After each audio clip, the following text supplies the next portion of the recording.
ఇందిరమ్మ ఇల్లు కట్టుకోనికే 5 లక్షల రూపాయలు ఉచితంగా ఇవ్వాలని, పేదవాళ్ళ పిల్లలు చదువుకోవడానికి 5 లక్షల రూపాయల బ్యాంకు గ్యారెంటీ కాదు.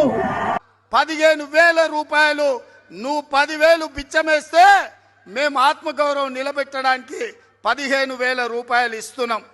తాళిగట్ట కంటే 2 రోజుల ముందే వాళ్ళకు 1,00,000 రూపాయలతో పాటు ఆడబిడ్డలకు 1,00,000 కాదు, ఆడబిడ్డలకు తులం బంగారం ఇచ్చే బాధ్యత. ఇందిరమ్మ రాజ్యం వస్తే 2 లక్షల ప్రభుత్వ కొలువులు సంవత్సరం తిరిగే లోపల నిరుద్యోగులకు ఇస్తాం. అందుకే భూమి లేని నిరుపేదలను, ఉపాధి హామీ కూలిపోయే పేదలను ప్రతి సంవత్సరం ప్రతి పేదవాడికి 12,000 రూపాయలు ఉచితంగా ఇవ్వాలని మహాలక్ష్మి పథకం ద్వారా మా ఆడబిడ్డలకు ప్రతి నెల 1వ తారీఖు నాడు 2,500 వాళ్ళ ఖాతా వేసి పెన్షన్ ఎంత వస్తుంది? 2,000 వస్తుంది కదా. వచ్చే నెల డిసెంబర్ 9 నాడు 2,000 కాదు, ఇందిరమ్మ రాజ్యం వచ్చి నీకు 4,000 రూపాయల పెన్షన్ వస్తుంది.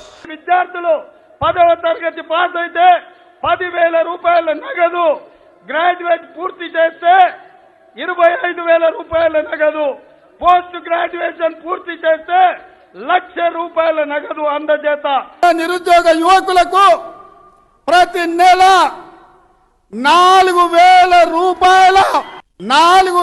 రూపాయల నిరుద్యోగ వృత్తిని ఇచ్చి నిరుద్యోగ యువకులను కాంగ్రెస్ పార్టీ ఆదుకుంటుంది. ఇలాంటి చాలా ఉన్నాయి, ఇంకా దాచాం కుప్పలుగా. 24 గంటలు ఉచిత విద్యుత్ మీ ఇండ్లకు ఇస్తాం.